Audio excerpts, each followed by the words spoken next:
Simon Ekpa obviously denied the people of Biafra and having anything to do with Biafra after it was obvious to him that he was in for a long thing. Terrorism charge is a serious offense globally. Shock was sent to all Biafra agitators after the self-acclaimed Prime Minister Simon Ekpa denied having anything to do with IPOB or Biafra. Simon Ekpa claimed that he was just a mere content creator at the Finland courts. This happened after the arrest of Simon Ekpa over terrorism charge. With reactions trailing the arrest of self-proclaimed Prime Minister of Biafra Republic, Simon Ekpa, who was arrested on Thursday by authorities in Finland. Ekpa was arrested with 4 others on suspicion of inciting crimes with terrorist intent through separatist propaganda on social media.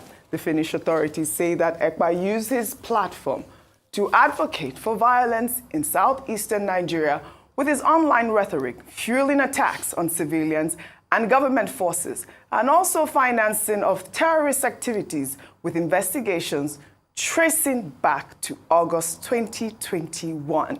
I mean, by Rufai, Dr. Abati, I wasn't here when you guys spoke with your guest this morning, but allegedly, Simon Ekpa has denied being the Prime Minister of the Biafra Republic in court. I believe that he had described himself as an ordinary member of IPOB, which is quite strange because, Vimba, you know that we have seen Simon Ekpa in a lot of his videos, claiming to be, the Prime Minister of the Biafra Republic. So, I mean, I think that he did say in court that, he denied that he is the head.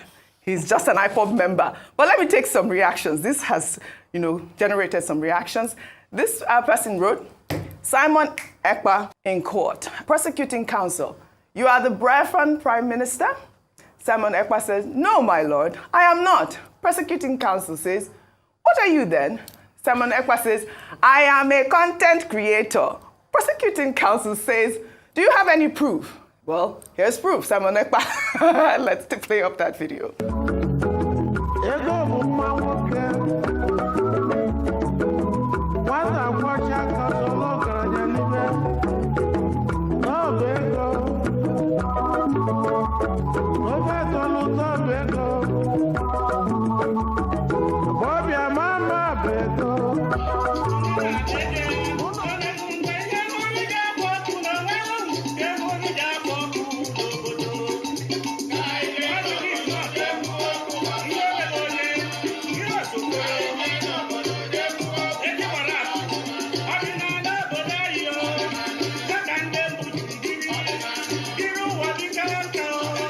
This was just cruise yesterday. I laughed so hard when I saw that tweet. And those videos circulating, how come you are no longer the head of, IPOB at this moment?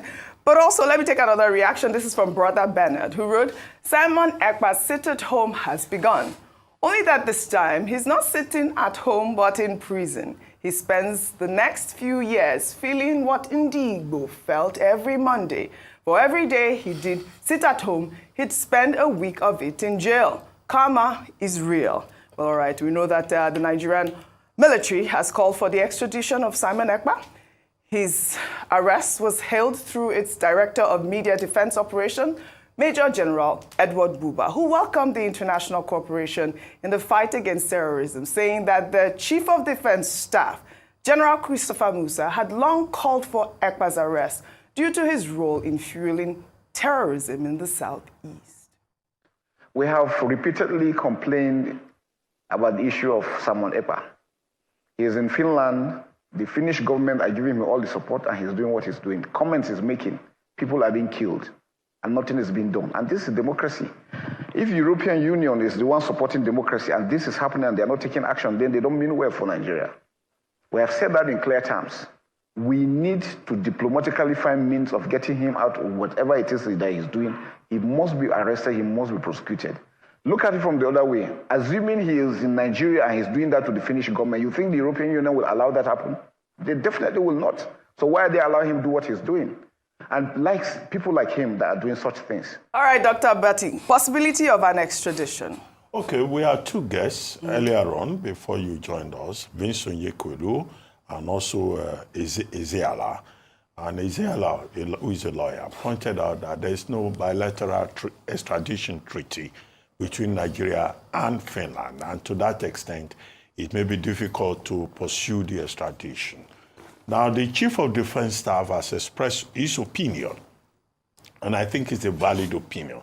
But it's also a matter that the Ministry of Foreign Affairs should take an interest in, and also specifically the Attorney General of the Federation. For what reason? For the reason that Nigeria has full rights to defend, protect its sovereignty, and to find every means possible to use diplomatic channels to make sure that somebody does not hide in Finland to destabilize Nigeria. Number two is that the Finland Department of National Investigation said that what they are dealing with is terrorism with an intent to commit crime and also financing of terrorism. Now, that in itself is an international crime, and Finland also has a responsibility to deal with that. Number three is to say to everybody that, look, Simon Ekpa, whatever may have been his offense, must also be subjected to due process. In 2023, when he said people should not go out to vote in Nigeria, he was apprehended by the Finnish authorities, but he was again released. But I make the point that his rights should be respected because there are other issues involved about human rights, about international crime. Onyekwelu, who was on this program earlier today, also pointed out. I make that point because I've seen a comment by our friend, Jesu Tega Onakpasa, who says Simon Ekpa should not just be extradited, he should be shot. And I'm surprised at that that a lawyer will recommend extrajudicial execution. But I guess Jesu Tega Onakpasa was speaking out of passion. Now, it is now left to the Finnish authorities who are accusing him of crimes of terrorism to prove that he's guilty as charged, but he's innocent until that is proven. Yeah. Because, he who alleges must prove. So they have to prove it. I don't know what kind of jurisprudential system that they use, but here, what they say is that if you allege, you prove it. At the end of the day, as to the details about whether he's an ordinary member of IPOB or a factional leader of IPOB or whatever, I don't want to get into those details. Those are not important. What is important is the sovereignty of Nigeria, the security of Nigeria, and the need for international cooperation in addressing issues of terrorism. I love that, the need for international cooperation. Even here in Nigeria, we have been talking about what needs to be done in the southeast so that there will be, that sort of peace. There have been calls for, what they've said, Nnamdi Kanu should be released because of, peace in the southeast, whether or not it will happen, or what's your take on that? So for me, a couple of things have to be understood. Number one, I concur with the fact that, yes, you need to follow the full path of the law. I mean, he has not been convicted yet. The process has just started. We're going to hear his own side. He's going to go through the legal process and the legalese. I understand the point of the Nigerian government trying to say he should be extradited. And you see, this is why we keep on talking about the fact that you need an ambassador on ground. We don't have an ambassador on ground in Finland. So even most of the work you think you'll be able to push as regards liaising with the Finnish authorities, I'm not sure that's going to be smooth sailing yet. You have some representative there, but it's not as having a substantive ambassador on ground. Secondly, I think my most important point is, whatever is done, I want peace in the Southeast. That's the most important point. And that's why I asked a question from the guest that was here, that will this bring about peace in the Southeast?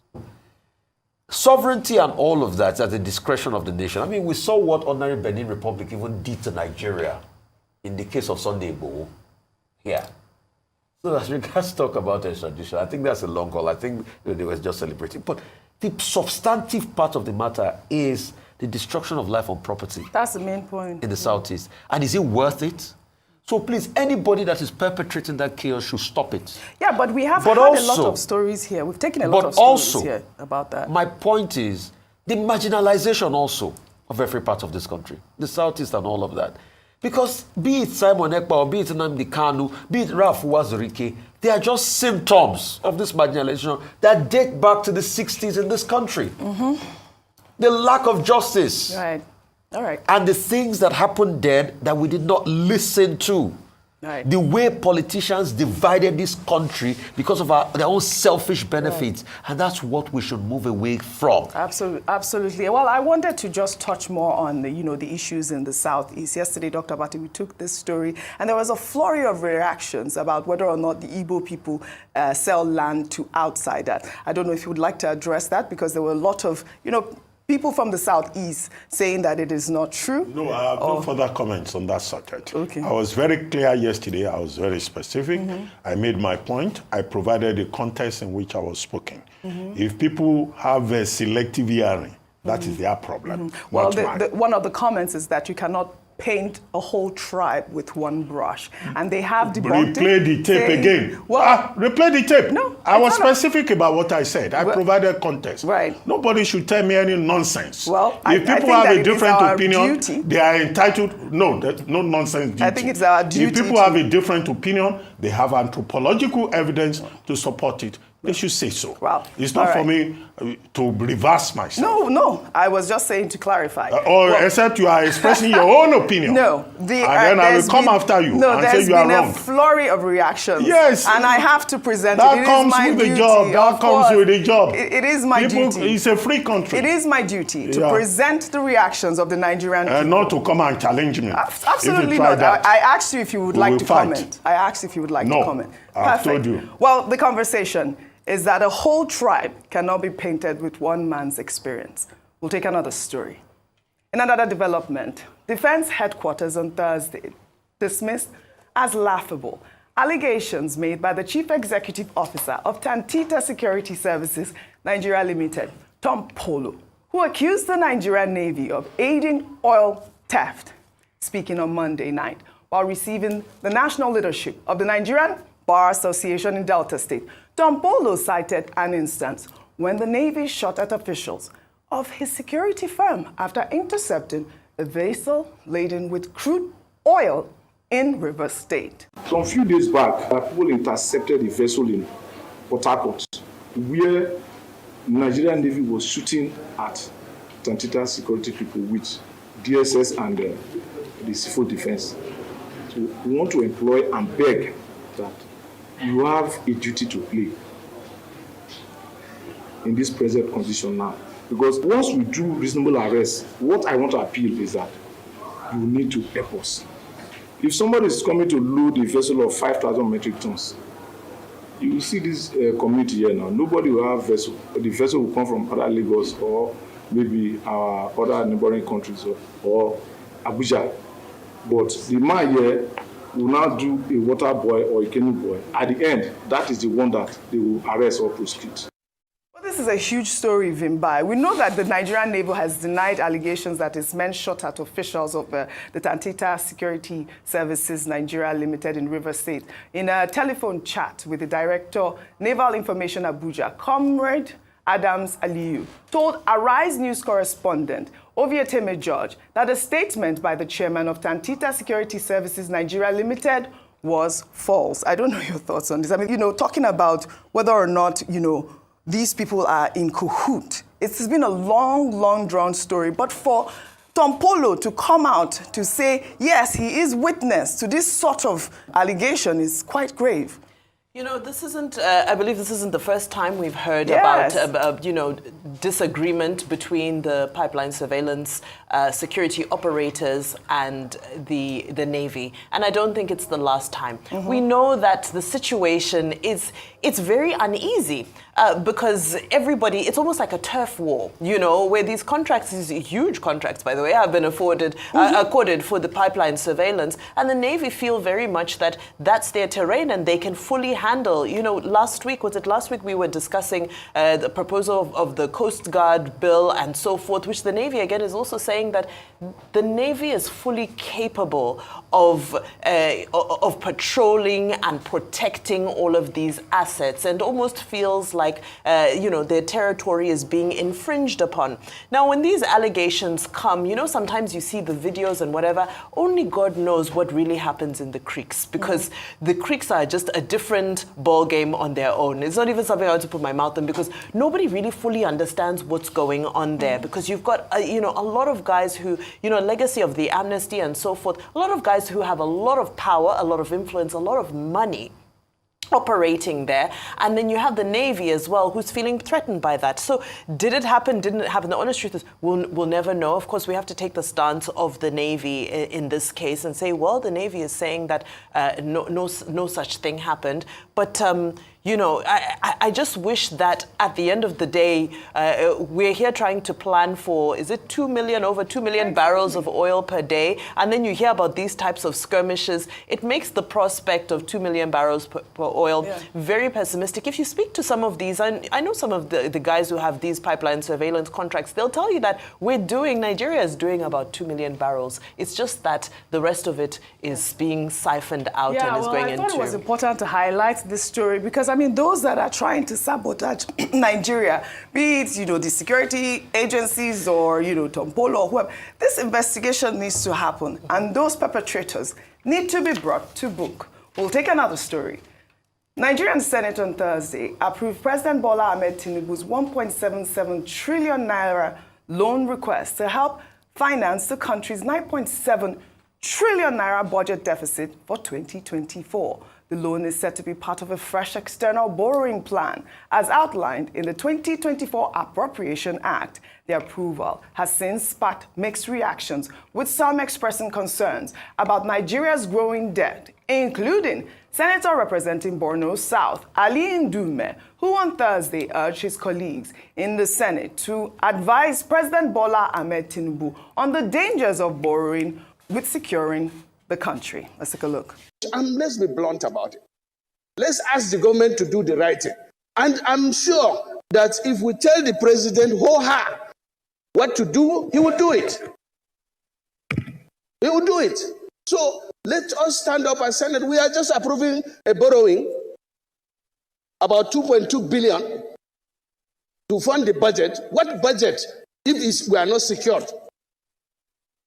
So, Mr. President, I'm sorry, I've taken much more time, but let us take this thing more serious. All right, Rufai, there's been a lot of reactions towards this borrowing as well, and also some statements. But let me take Atiku Abubakar's tweet, who also reacted. He said that the recent report released by the World Bank showing Nigeria as the third most indebted country to the International Development Association is very concerning. Nigeria is sinking further into debt, and the National Assembly has become an accomplice once more. In July this year, Tinubu boasted that the FIRS and customs under his watch had collected all-time high revenues to finance the budget. Why are we still borrowing? There is something that they are not telling Nigerians, even as they are being crushed by a combination of their failed trial and error policies and loan rackets. These Tinubu's loans are bone-crushing to Nigerians and bringing insufferable pressure on the economy, especially when they are not properly negotiated and utilized. It is time to apply more caution and arithmetic to the loan frenzy. I think Atiku Abubakar's tweet there is quite apt. And Atiku spoke very well. Very, very well this time. Wait, wait. Hang on a minute. Everybody, hang on a minute. Go ahead. Maybe President Tinubu says an accountant. Why has he not been able to fix the Madaru in the Nigerians' finance and accounting? Madaru? Yes. Because you see, we're taking a lot of debt. So our debt now, when he got it, was about 87 trillion. It's gone up to over 134 trillion. There's a deficit of 13 trillion. That's part of it they're taking this money for, to be able to show up the new budget. Plus, the ways and means on ground that he said we have cleared, which we have not cleared. The ways and means is about another 30 trillion. 30 trillion plus 134 trillion, that's about 160-something trillion. Plus all the other debts. We're inching close to 200 trillion. What size of our GDP? Debt to GDP ratio has already passed over 50%. I remember the time of Goodluck Jonathan. The conversation we're having then was, debt to GDP ratio of about 26-27% was a problem. So we have outdone ourselves with debts. Oji, in all of this, if I'm seeing infrastructural development and I'm seeing what they do with the money, Oji, I'll be the first to come on here and praise President Tinubu. But what am I seeing? I tell you, budget padding. I'm seeing unscrupulous budgetary demands in schools around Oji River. Ningi was right, he didn't just have the data. When budgets did the analysis, they discovered that over 2 trillion was padded. Let's work with budget on this. And that's the way it is done. So my grouse is, a lot of this money is siphoned. You don't have fiscal discipline as regards the budget. Budget performance too is another topical issue. Then we have a lot of assets we can't afford. Tilewa Adebajo has advocated many times, you have a lot of JVs with the NNPC, just sell off your assets. Because in the end, your own share of running those assets, you don't pay them. Secondly, you've not been able to do forensic studies into the NNPC and what goes on there. There's no clarity there. Like I was talking, I knew what I was saying when I was commenting the report there. There's a 10 billion NNPC is spent on charity. If they can spend 5 billion on that, at least we'll know they are title sponsors of the league. Because if Star Times collected 1 billion, use 1 billion to be title sponsors of our league, NNPC spent 10 billion on some charity that we don't know about. Right. So what do we now do? At first, we need budget integrity. Now, that's why, please, I beg every Nigerian out there, once the line item of the next budget is released, please, I know it takes thousands of pages. Let's scrutinize line for line. We can't leave this work for budget alone to do. Secondly, it's the philosophy of what I call Sebo Timwelewa Ashakmu. Spend according to what you have. At this point in time, because incurring deficits that we don't see, stop all these frivolous projects. I would have thought, and I repeat again, that 15 trillion should have been better spent on fixing most of the roads in the country rather than going to start a new coastal road. And those are the problems we have on ground. So Atiku was very apt. We need common sense. Again, I repeat, the president is an accountant. You're right. Dr. Bati, your thoughts? I know a lot of people have talked about whether or not Atiku should be commenting. Even Bode George recently on the issue of the budget and borrowing, Atiku was complaining about borrowing. Now, I hope nobody will come forward and start abusing Atiku Abubakar and saying, oh, he should not have spoken. Because the key point that he made was that under the Obasanjo administration, there was even debt forgiveness. And he said a few years later, I don't know what he meant by few, because Obasanjo left government along with him in 2007, that Nigeria now finds itself in this difficult situation where it is now so heavily indebted. But whatever his position may be, and he's also saying the National Assembly is an accomplice in this borrowing spree. You also recall that Mr. Peter Obi of the Labour Party always says, look, we should focus on production rather than consumption. He says he's not opposed to borrowing, but that the borrowing should be used for productive purposes rather than consumption. So you can't shut up the opposition. Yeah. The opposition will always say something. All right. We're running a presidential system, but I don't think Atiku should be asked to shut up because he has expressed an opinion, because that's the default response from the government. And however, to balance it, Atiku Abubakar may say, don't borrow. National Assembly, you are an accomplice. You are giving us more opportunities to borrow. There are some people, some NGOs, one NGO that is called Center for Equality and Justice, you know, one Theodore, I think that's the name of the guy. He said, in fact, we should borrow more, that the borrowing will boost economic growth, and that the National Assembly should support the president. Right. So two views here. Atiku is a citizen, Mr. Theodore is a citizen. What we can say is the point that even if we borrow, if we have the wiggle room to borrow more, it should be for productivity, not consumption. Yeah. I think yesterday you brought that phrase from Mr. Peter Obi. From Peter Obi, that Donye Okupe was saying that there was no actual document, and Rufai here deflated his tire, bringing out the actual document. But I asked you a question about Bode George. You know that he had made a statement saying that Atiku should not bother contest. I mean, he's a PDP chieftain. He's saying that Atiku will be 81 by the time he contests, and he should just forget about contesting in the 2027 election. Just your quick thought on that comment. Quick comment. The PDP at the moment is facing trials. It's in crisis. The party has been disturbed since it lost the 2015 election. And part of the problem that the party has is finding a way forward. Now, Chief Olabode George is not just a chieftain of the party, he's a founding father of the party. And he's telling Waziri Adamawa that, look, at 81, you don't need to run for position again.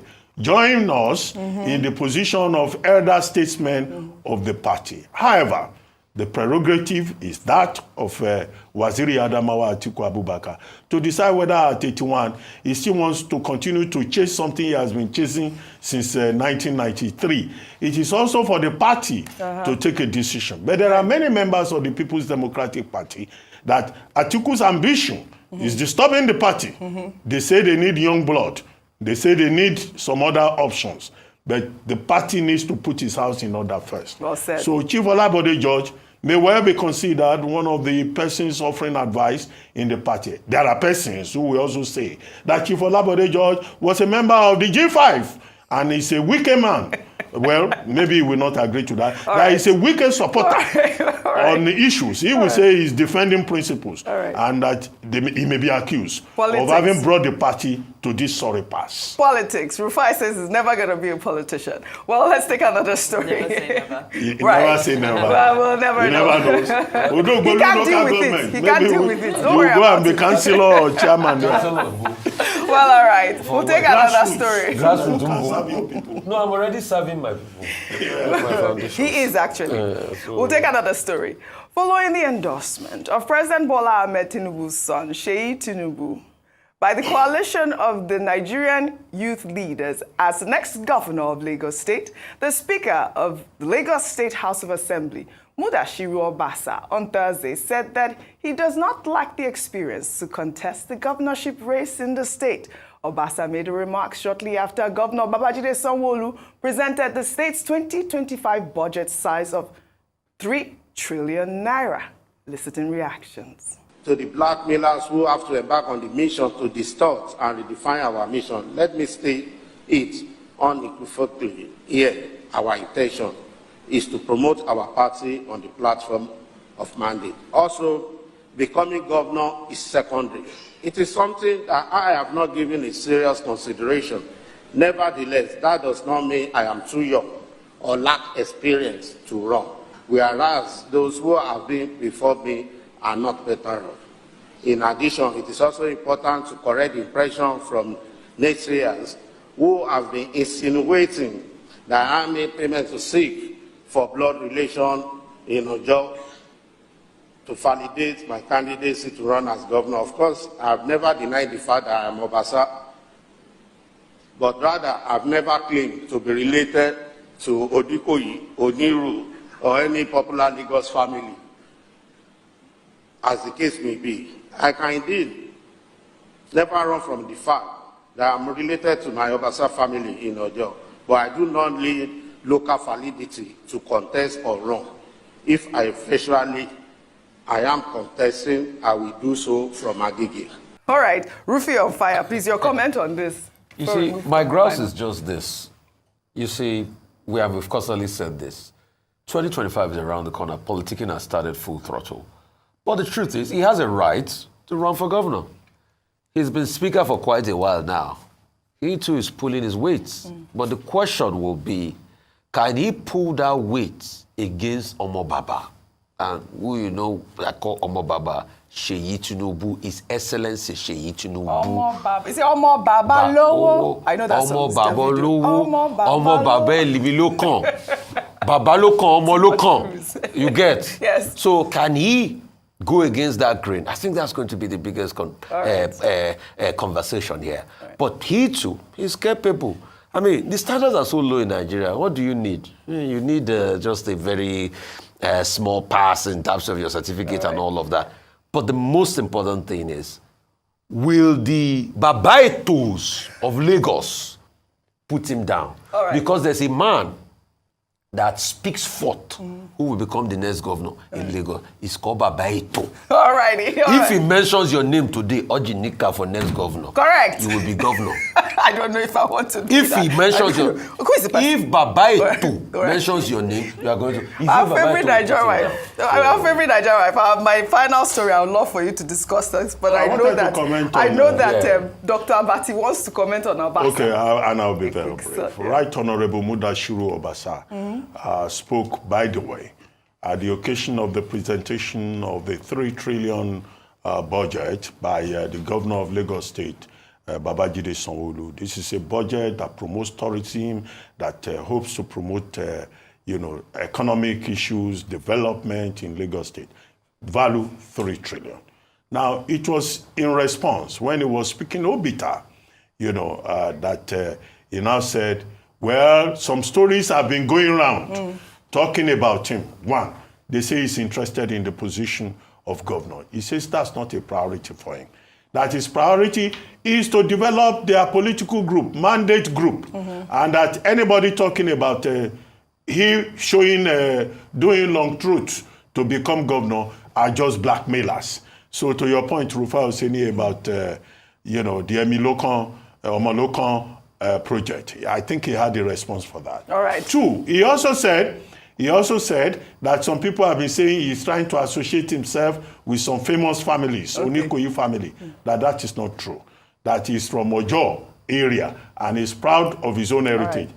Finally, he made a point that he's as qualified, even better qualified than some people who have been governor in Lagos. Right. He didn't name those ones. Okay. He didn't name the ones that is better qualified. We'll find out. But those were the points. Those were the that points. He made. We'll find out. I want our favorite Nigerian wife to speak. Well said, you both. All right, we'll take our final story in New York at the Sotheby's, where a banana that was duct taped to a wall sold for a whopping $6.2 million at auction on Wednesday. The avant-garde artwork by Italian artist Maurizio Catalan was purchased by Justin Sun, a Chinese cryptocurrency entrepreneur.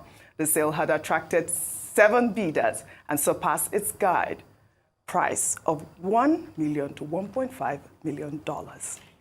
Fair warning now to all of our global bidders at $5,200,000. Here it goes. At the end of the global tour, it's slipping through the auction room of $5,200,000, and I'm going to sell it here. Fair warning, at $5,200,000. Jen, the Catalan is yours. Congratulations. Thank you very much indeed. It's paddle number 17. Thank you very much indeed. Congratulations, Jen. Thank you. Vimbai, yes. Guess what? This was so astonishing. What a lucky banana. The banana, what a lucky banana. The banana was reportedly bought for 35 cents. I mean, this is not the first time we are seeing this from this actual artist. Your quick point on it. You know what? There's so many things to be said. However, I just want to say we're spending so much on trying to educate our youth, on trying to build infrastructure and so forth. Who knew that all we had to do was just, go and pick a banana and send it to, is it New York in Sotheby's? And now the guy who bought it said that to complete the full process of art, he's going to eat the banana tomorrow. Yes. So he's just spent $6.2 million on, what's supposed to be a piece of art, but he says that he's just going to take it down and eat it. Would you duct tape from your country if you were to do an art piece like that? But not from Zimbabwe. Recall that it was largely reported that Simon Ekpa has been arrested in Finland. This incident occurred after the purported arrest of Simon Ekpa. Simon Ekpa obviously denied the people of Biafra and having anything to do with Biafra after it was obvious to him that he was in for a long thing. Terrorism charge is a serious offense globally. Nigerian government has been doing everything within our capacity to ensure that Simon Ekpa is extradited back to Nigeria for official trial over the series of atrocities he has been committing against the Nigerian